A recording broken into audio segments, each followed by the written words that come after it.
Salam pemirsa channel YouTube Ayat Tersirat. Bertemu lagi dengan saya, Arli. Kali ini dalam segmen baru, Ayat Tersirat Kisah Rasul Manusia. Sebuah segmen yang membahas kisah-kisah Nabi, Rasul, dan manusia-manusia unggul semacamnya. Namun kali ini menggunakan kacamata ilmu kebenaran yang mengutamakan kedudukan manusia di hadapan Allah daripada sesama manusia. Kacamata yang mengutamakan ilmu, maksud, dan tujuan Allah dalam memberikan ujian kehidupan kepada mereka secara spesifik dan seluruh umat manusia secara umum. Pada episode sebelumnya, kita sudah mulai membahas sebagian kecil kehidupan Nabi Nuh alias Noah. Latar belakang kondisi dunia saat itu, peran keempat Muhammad dalam sejarah kehidupan manusia, dan beberapa ayat tersirat mengenai sang Nabi dalam Al-Quran. Kali ini kita akan melanjutkan pembahasan tentang Nuh tersebut berdasarkan ayat-ayat selanjutnya. Marilah kita lanjutkan diskusinya. Salam Bu Didin. Salam Arli. Bu, sebelumnya kita sudah membahas arti tersirat dari beberapa surat Al-A'raf ya Bu? Iya. Nah, karena masih banyak sekali ayat-ayat dalam Al-Quran yang menyebut nama Nuh, bahkan setelah saya saring sebelumnya, saya telah melakukan analisis lebih lanjut supaya pembahasan kita di sini lebih efisien. Oh ya? Gimana hasilnya? Sebelumnya kan saya menemukan sekitar 132 ayat yang menyebut nama Nuh. Setelah saya saring menjadi ayat-ayat berikut ini, hasilnya berkurang menjadi 97. Oke. Nah, ini kalau kita bahas satu persatu kan jadinya terlalu panjang, Bu. Kemarin aja cuma 6 ayat itu. Jadi masih ada sisa 91 lagi. Oke. Terus gimana? Iya, makanya saya pelototin lagi sisa 91 ayat tersebut. Dan saya berhasil membagi surat-surat tersebut berdasarkan nalar awam saya, berdasarkan arti tersurat yang bisa saya baca menjadi 6 bagian saja. 91 bisa dibagi menjadi 6 kelompok. Iya, Bu. Apa aja pengelompokannya? Ini, Bu. 1. Ayat-ayat yang isinya tentang detail atau wujud dari azab yang ditimpakan kepada umat manusia. Umat Nuh. Contoh-contohnya seperti ini, Bu. Oke. 2. Ayat-ayat yang isinya tentang kesimpulan atau pembukaan terhadap cerita yang akan atau udah dijelaskan dalam ayat-ayat sebelumnya atau ayat-ayat setelahnya. Contoh-contohnya seperti ini, Bu. Oke. 3. Ayat-ayat yang isinya tentang usaha atau argumentasi Nuh dalam meyakinkan umatnya. Contoh-contohnya seperti ini, Bu. 4. Ayat yang isinya tentang argumentasi atau bantahan dari umatnya Nuh. Contoh-contohnya seperti berikut. Iya, terus? 5. Ayat yang isinya tentang doa, permintaan, atau keluhan Nuh terhadap Yang Maha Esa, atau mungkin keempat Muhammad ya Bu, atau Khidir bahkan dalam kasus ini. Ya, sama aja, nggak penting. Kenyataannya adalah Ifrit, Khidir, Adam, dan Eva ibaratnya memang selalu menjadi perwakilan dari Yang Maha Esa di zaman kebaikan dalam berurusan dengan manusia. Jadi perantara atau pengacara atau menterinya yang berhak mengatur detail dari perjanjian dengan mengatasnamakan Yang Maha Kuasa kepada umat manusia. Dan sebaliknya menjadi perwakilan manusia dalam berurusan dengan Yang Maha Mengetahui. Allah memerintahkan mereka untuk menciptakan manusia yang mulia. Dan mereka yang mikir gimana caranya bisa mencapai hal tersebut sesuai dengan kemampuan mereka masing-masing. Dan sebaliknya, merekalah yang akan memohonkan kepada Allah mewakili manusia jika manusia menghadapi keterbatasan yang tidak bisa diubah dalam melaksanakan perintahnya. Oh, gitu ya? Iya ya. Saya baru kepikiran dari perspektif tersebut, Bu. Iya, tetapi itu dulu. Sekarang sih nggak ada lagi perantaraan rame-rame kayak gitu. Masing-masing individu manusia berhubungan langsung kepada Allah bertanggung jawab langsung kepada yang Maha Penyayang lewat malaikat muqarrabin masing-masing. Gak ada yang namanya ujian atau hukuman dihitung secara kolektif, rame-rame, terus langsung dipukul rata semua dapat nilai sama. Gak ada lagi KKN. Sekarang semuanya benar-benar masing-masing.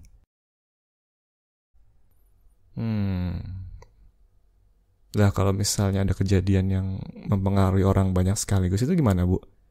Kayak bencana gitu misalnya? Justru itu. Kalaupun ada sekelompok manusia tinggal berdekatan terus mengalami kejadian yang sama, seperti bencana atau bahkan hal-hal yang lebih biasa, seperti kesulitan dalam mencari rezeki deh. Kamu jangan sampai sekali-kali berpikiran bahwa hal itu terjadi karena satu orang aja. Akibat kesalahan yang dilakukannya aja. Jangan nyari kambing hitam. Kalau kamu memang peduli dengan kedudukan kamu di hadapan Allah, jangan mengira dengan mengucilkan dan mencerca satu orang aja, atau mempersekusi dan mendiskriminasi satu golongan aja, terus semua masalahnya beres. Gak bisa. Kalau kayak gitu, dipastikan kamu udah gak lulus ujiannya atau gagal menerima dengan ikhlas hukumannya. Kamu harus langsung kembali ke subjek, sadar bahwa kejadian tersebut memiliki arti yang berbeda bagi diri kamu dengan orang lain. Ada nafsu berbeda yang harus kamu lepas dibandingkan dengan tetangga kamu. Ya Bu. Tapi ini saya udah ngerti, Bu. Kita kan udah pernah bahas sebelumnya. Kenapa Ibu menyinggung hal ini lagi sekarang? Ya, karena kita sedang bahas cerita-cerita para nabi dan rasul kan? Hah? Dalam cerita-cerita tersebut, seperti Nuh ini, kan polanya sama. Satu, ada nabi menyampaikan sesuatu yang penting dari atas, dari yang Maha Penyayang. Dua, kaumnya menolak atau malah ngelunjak. Tiga, kaumnya dihukum habis-habisan. Ulang lagi deh dari awal, gitu kan? Iya Bu. Terus? Nah, nafsu rasa suci itu akan membiaskan manusia yang membaca atau mendengar cerita-cerita semacam ini. Misalnya dengan mendorong manusia untuk mengkambing hitamkan seseorang tadi, atau langsung merasa suci karena gak mendapatkan bencana, sedangkan orang lain kena. Nah, karena mulai sekarang kejadian semacam ini banyak bakalan, kamu jangan sampai melakukan kesalahan yang sama. Banyak sekali pelajaran yang bisa diambil dari kisah-kisah Nabi dan Rasul. Tetapi sekedar menjadikan orang lain sebagai kambing hitam atas permasalahan yang kamu alami itu bukanlah salah satunya. Oke, Bu. Saya ngerti sekarang.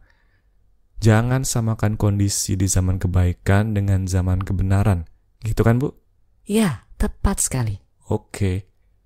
Kalau gitu saya lanjutkan ya pengelompokan tadi Bu yang ayat Al-Quran tadi. Oh iya, silakan. 6 ayat-ayat maksud saya yang isinya tentang detail wahyu atau petunjuk kepada Nuh. Contoh-contohnya seperti ini Bu. Oke. Nah, dari 6 kelompok ini saya mau memfokuskan ke kelompok 3, 4, dan 5 Bu. Karena kita kan emang sedang membahas ujian-ujian yang dialami Nuh, Bu. Terus nanti kalau emang ayat-ayat tersebut belum jelas, baru kita bahas ayat-ayat sebelumnya atau setelahnya. Kenapa kamu berpikiran begitu? Dari kelompok 3, kita bisa lihat ujian-ujian yang dihadapi Nuh dan membahas arti tersirat dari tindakannya, mungkin. Dari kelompok 4, kita bisa lihat ujian bagi umat Nuh, sebaliknya, dan mungkin nilai ujian mereka juga, Bu. Dan dari kelompok 5, itu kita bisa lihat nilai dari Nuh. Karena setahu saya nih ya, setelah baca buku-buku Ibu, doa itu kan juga ujian kan, Bu? Untuk menilai tingkat keikhlasan manusia itu, kita bisa lihat dari apa doa yang keluar dari mulutnya. Bener nggak, Bu? Tepat sekali. Bagus. Ayo kita mulai. Siap, Bu. Pertama, dari surat Al-Mu'minun dan Al-Qamar. Dari total 17 ayat dari 2 surat tersebut, 6 ayat diantaranya yang termasuk kelompok 3, 4, dan 5 tadi, Bu. Oke.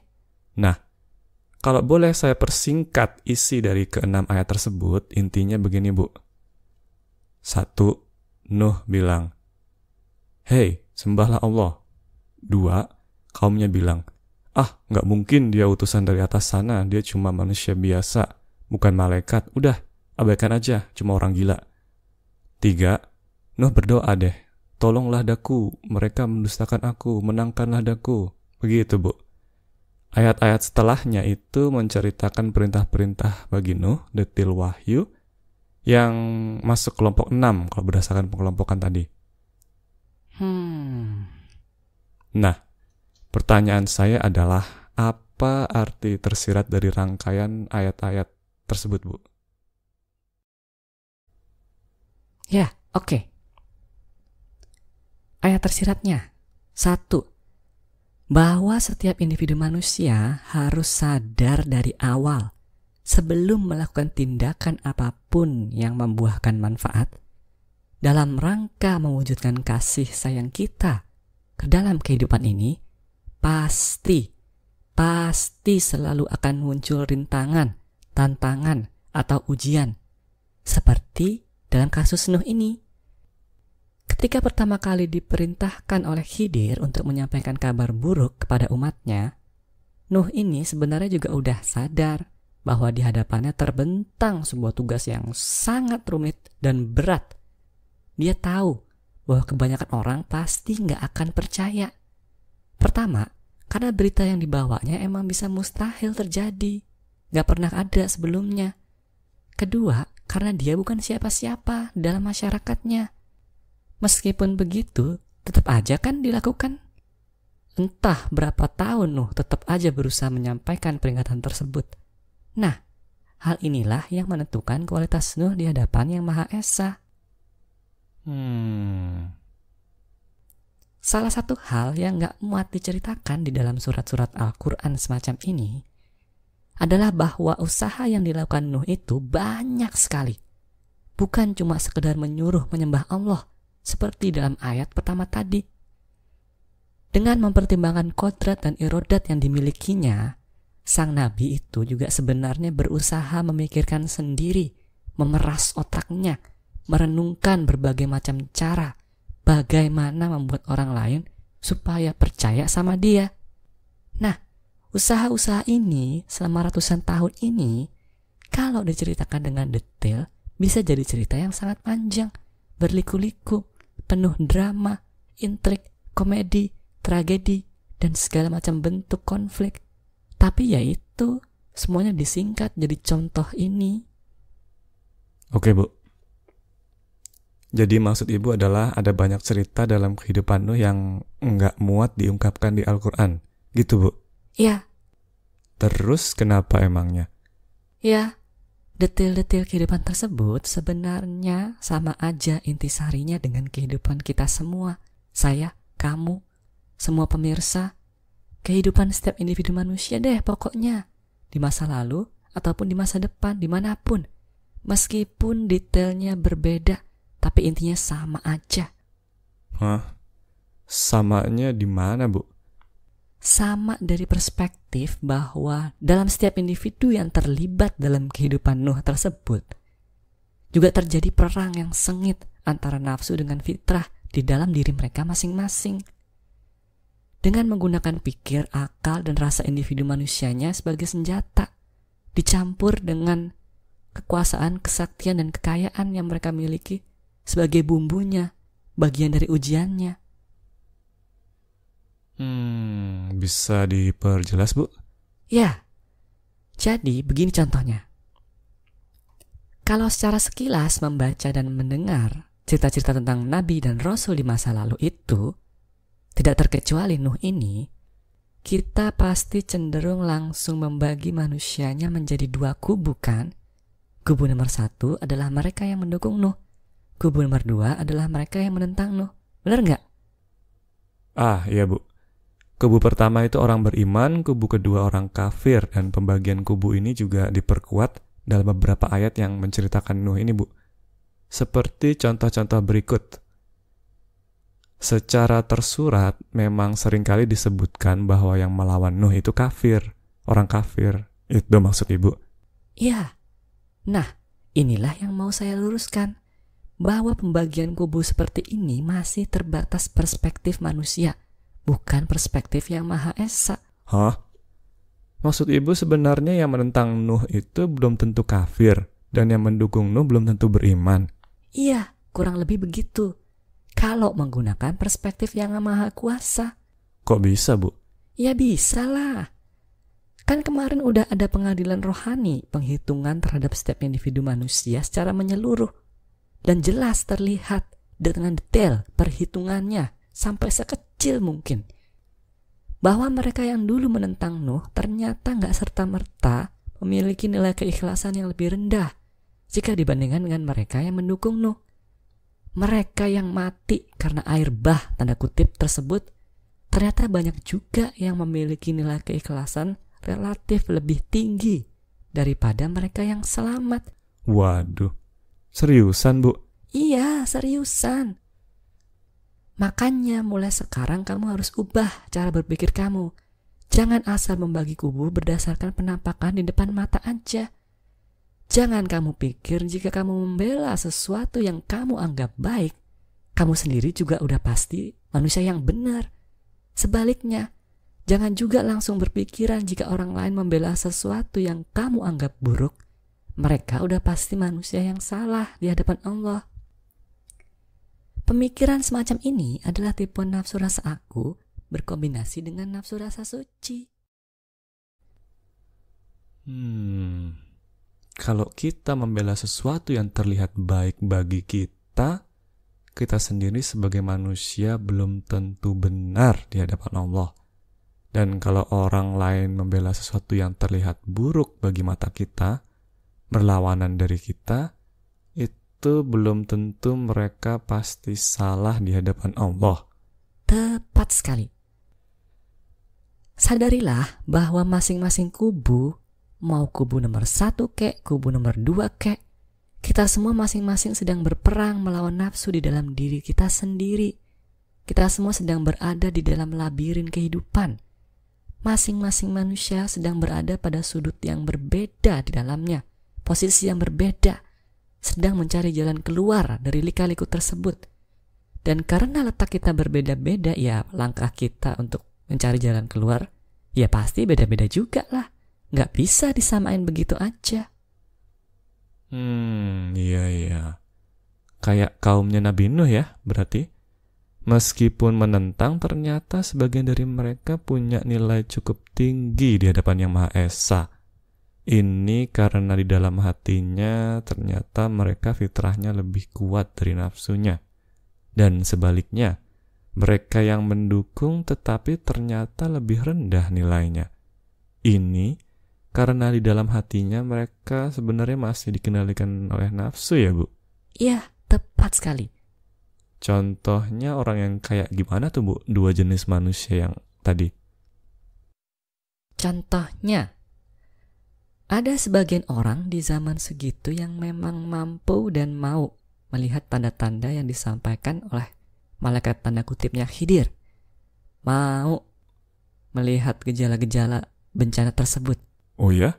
Ya, tapi mereka gak yakin bahwa seorang Nuh yang pengetahuannya dan kesaktiannya rendah dengan bahteranya bisa menyelamatkan mereka semua.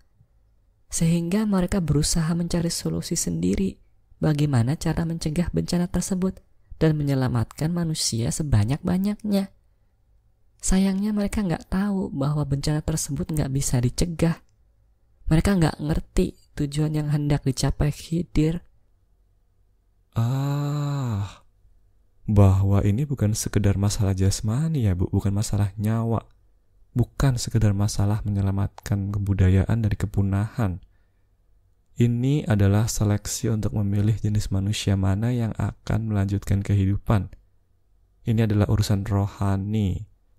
Keempat Muhammad sedang berusaha menemukan manusia yang diinginkan oleh Yang Maha Kuasa. Tepat sekali. Mereka gak mampu melepaskan rasa aku terhadap masyarakat mereka, terhadap segala bentuk kemajuan yang telah mereka capai sebagai sebuah bangsa. Terus kalau contoh yang kedua, Bu, yang mendukung tapi ternyata rendah nilainya di hadapan Yang Maha Esa? Contohnya ya sesuai surat Hud ayat 27. Coba tampilin deh. Oke, Bu. Nah, kata kuncinya adalah lekas percaya aja. Oh ini, Bu. Ya. Maksudnya gimana, Bu? Bisa dijelaskan? Ya. Meskipun ayat ini ditampilkan sebagai sebuah bantahan terhadap Nuh, kelompok 4 ya, berdasarkan kamu tadi. Iya, Bu. Sebenarnya perkataan mereka ada poinnya juga, ada benernya juga. Hah? Jadi begini, sebagian dari orang-orang yang mendukung Nuh itu memang gak punya 3K yang banyak, atau sama sekali gak ada bahkan. Ketika disampaikan oleh Nuh bahwa semua kekuasaan, kesaktian, dan kekayaan bangsa mereka akan hancur total hingga gak tersisa, mereka lebih mudah mengikhlaskannya. Karena memang gak punya apa-apa mereka. Kasarnya mereka nothing tulus lah. Tetapi di dalam hati niat mereka itu belum murni. Masih dikotori keinginan untuk melihat kehancuran dari orang-orang yang lebih beruntung dari mereka, yang lebih sakti, yang lebih pintar.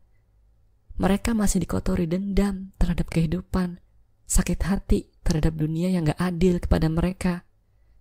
Makanya berita dari Nuh tersebut ibarat mendapatkan sebuah mimpi yang indah justru, meskipun itu berarti kehancuran bagi manusia yang lain. Mereka berharap nasib mereka bisa berubah jika kejadian tersebut benar-benar terjadi. Oh, gitu toh. Tetapi apakah ini serta-merta menjadikan mereka lebih rendah kedudukannya di hadapan Yang Maha Kuasa? Allah kan Maha tahu. Jadi tindakan mereka langsung kelihatan niatnya apa. Contoh yang pertama misalnya, meskipun menentang atau gak percaya dengan Nuh, mereka tetap berusaha melakukan apa yang mereka bisa saat itu, melakukan segala daya upaya untuk mencegah bencananya. Kalau usaha ini mereka lakukan berdasarkan fitrah, kan masih ada nilainya justru. Begitu juga dengan contoh yang kedua. Meskipun mendukung Nuh, tetapi mereka kan sebenarnya memperalat sang nabi justru. Mereka melihat sebuah kesempatan dalam kesempitan. Ya, jadi mereka menggunakan nafsu. Itu satu. 2. Dalam ilmu kebenaran kan selalu ditekankan bahwa ujian kehidupan itu baru selesai, benar-benar selesai, setelah manusia menghela nafasnya yang terakhir. Satu hal yang gak disampaikan dalam ayat-ayat di Al-Quran ini adalah bahwa ujian kehidupan bagi mereka yang selamat kala itu belum selesai. Setelah bencananya usai, kan mereka sekarang jadi punya kekuasaan yang lebih besar dari sebelumnya. Soalnya gak ada saingan, bener gak?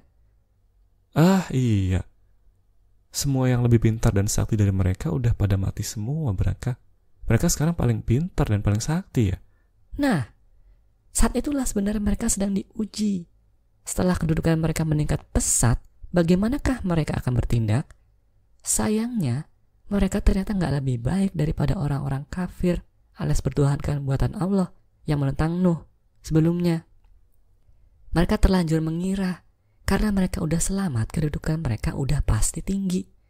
Mereka gak nyangka kalau setelah itu pun segala perbuatan mereka masih terus ada yang nyatet. Iya. Ini ya yang ibu bilang bahwa mendapatkan ujian kesenangan itu justru lebih susah lulusnya daripada ujian kesulitan. Iya. Oke, Bu. Jadi kesimpulannya adalah kita semua harus waspada dalam mengkotak-kotakan kelompok ya, Bu. Sebab pembela yang benar bagi kita saat ini terlihat baik bagi sama manusia, belum tentu kita adalah manusia yang benar juga di mata Allah. Sebab untuk mencapai benar di hadapan Allah itu harus melalui ujian terlebih dahulu, hingga kemurnian niat kita dalam membela yang benar tadi udah murni dikendalikan fitrah, bukan karena nafsu. Iya, tepat sekali. Oke, Bu. Saya ngerti sampai sini. Kalau gitu kita lanjutkan ke surat berikutnya ya, Asy-Syu'ara. Iya. Surat yang ini cukup banyak ayatnya yang masuk kategori 3, 4, atau 5. Dari daftar ini yang paling banyak adalah kelompok 3, usaha atau argumentasi Nuh dalam meyakinkan umatnya. Sedangkan bantahan dari kaumnya cuma 2 dan keluhan atau doa Nuh juga 2. Seperti ini Bu perinciannya. Yang menarik ini Bu. 1, bahwa Nuh itu selama itu nggak minta upah apa-apa dari umatnya. 2, bahwa penentangnya beranggapan bahwa yang pengikut Nuh itu hina. 3, Nuh bilang bahwa hina atau mulia itu yang berhak menilai yang maha kuasa. 4, penentangnya kemudian ngancam untuk merajam Nuh. 5, Nuh minta yang Maha Esa segera mengambil keputusan. Itulah poin-poin yang saya kira menarik untuk dibahas Bu dari rangkaian ayat-ayat tersebut. Oke. Ayat tersirat yang bisa saya sampaikan di sini berhubungan dengan pembahasan kita di episode kasih sayang. Masih ingat? Yang mana Bu lebih tepatnya? Yang mengenai interaksi di antara 2 orang manusia. Bahwa dalam setiap percakapan itu, ucapan yang keluar dari mulut manusia itu, dan tindakan-tindakan yang dilakukannya, sebenarnya harus melalui terlebih dahulu pembiasan 3 nafsu di 3 titik yang berbeda. Iya Bu. Yang Ibu ibaratkan 1 fitrah berkelahi melawan 9 nafsu itu ya Bu? Ya, tepat sekali. Jadi begini, rangkaian ayat tadi itu percakapan atau argumentasi di antara Nuh dan salah seorang umatnya tersebut juga sama. Fitrah Nuh sedang berkelahi melawan 9 nafsunya. Fitrah umatnya juga berkelahi melawan 9 nafsunya. Ya Bu. Saya udah bisa ngebayangin sampai sini. Nah, yang mau saya sampaikan di sini adalah bahwa Nuh sebagai seorang nabi sedang dilatih, sedang diproses supaya bisa menjadi kunci yang bisa membuka hati umatnya. Kunci? Ya. Begini parameter penelitian Khidir kala itu ya. Katakanlah hati manusia itu adalah sebuah pintu yang tertutup. Pintu yang terbuka itu didefinisikan sebagai kemauan seorang manusia mendengarkan peringatan dari Nuh. Atau lebih bagus lagi, kemauan untuk mengikuti petunjuk-petunjuk lain yang dilewatkan melalui Nuh. Ngerti sampai sini? Ya Bu. Khidir itu sedang berusaha mencapai parameter tersebut 1 per 1 ke setiap individu manusia yang ketemu langsung dengan Nuh, yang berinteraksi dengan Nuh. Beliau sedang mencoba-coba membuka pintu hati manusia dengan menggunakan individu bernama Nuh ini sebagai kuncinya. Maksud Ibu Khidir di sini jadi semacam tukang duplikat kunci gitu ya Bu? Yang lagi mengasah sebuah kunci kosongan yang belum ada giginya, dicobain satu-satu ke pintu hati manusia yang berbeda-beda, terus dibentuk, coba lagi, diasah lagi gitu terus. Iya, betul sekali. Sampai pintu yang terbuka alias umat yang mau ikut semakin banyak, dan atau kuncinya alias Nuhnya bisa membuka pintu sebanyak-banyaknya. Sekali tepuk kena 2 lalat. Setidaknya itulah harapannya. Gitu ya. Terus apa hubungannya dengan 1 fitrah melawan 9 nafsu Bu? Ya itulah. Ilmunya Khidir kala itu kan masih terbatas ilmu kebaikan. Apa artinya? Artinya sinar ilmunya cuma 1 arah, dari luar ke dalam.